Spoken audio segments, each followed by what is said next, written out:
Today I want to share another cooking show that I absolutely love. It's MasterChef Australia.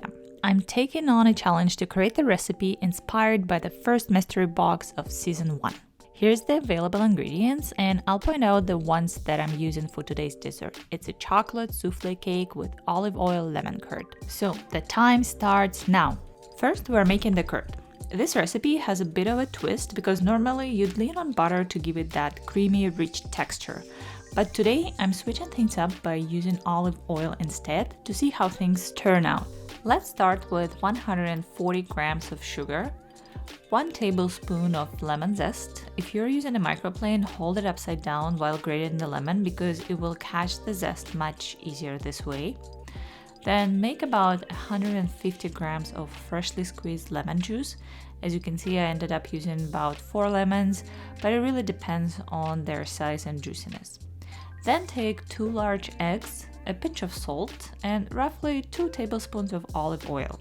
Pick something milder because it will blend beautifully without adding any bitterness. To make the curd, strain the lemon juice into the saucepan, then add the sugar, both eggs, and a pinch of salt. Then mix everything really well. Our goal here is to break down the eggs as much as possible so that you don't end up with any lumps of egg white or egg yolk. What happens is when you start heating the curd, any egg lumps could quickly turn into scrambled egg. Sometimes I actually use my stick blender for a quick mix, but be careful not to incorporate too much air. Next, place the saucepan over low to medium heat and begin heating, constantly stirring. You want to ensure that nothing sticks to the bottom because otherwise you'll end up with scrambled egg once again. Keep it on the heat until it reaches a temperature of 80 to 82 C or 175 to 180 F. Then immediately remove it from the heat and pour it into a tall glass or a bowl that you can use with a stick blender.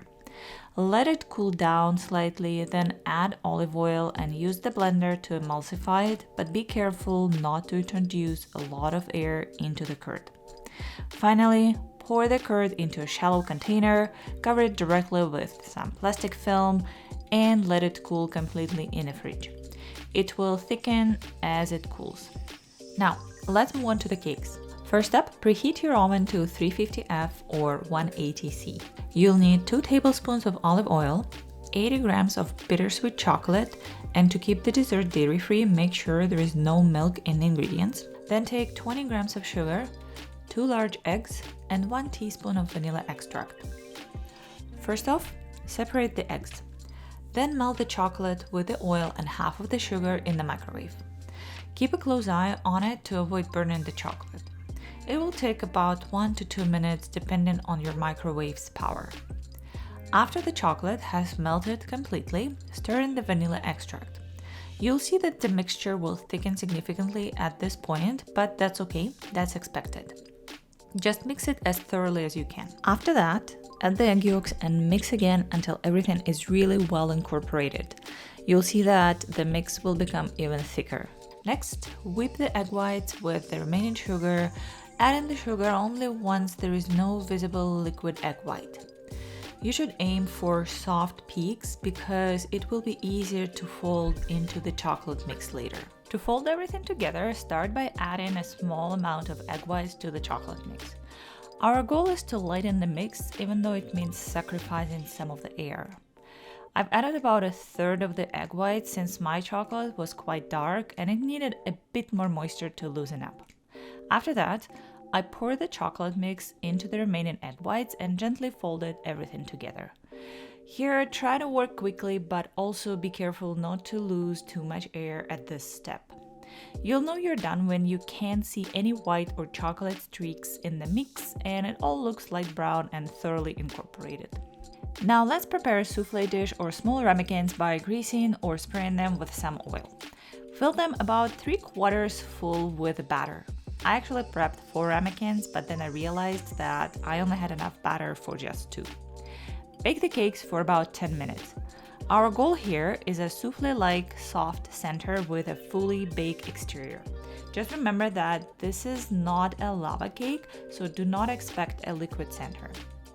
Once done, run around the spatula or a thin knife inside the ramekin, Flip it onto a plate while still warm and top with some sour cream if you like. But let's not forget the lemon curd. And here we have it, my first mystery box challenge result: a chocolate souffle cake with lemon curd and sour cream.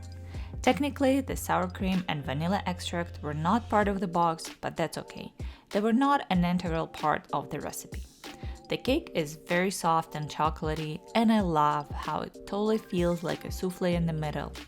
The very sharp lemon curd creates this amazing contrast with the rich chocolatiness of the cake. And if you add the sour cream, it brings another dimension to this dish, smoothing flavors out at the end and making it a decadent chocolate dessert with a lemony sharp start and a creamy soft finish. And that's it for today.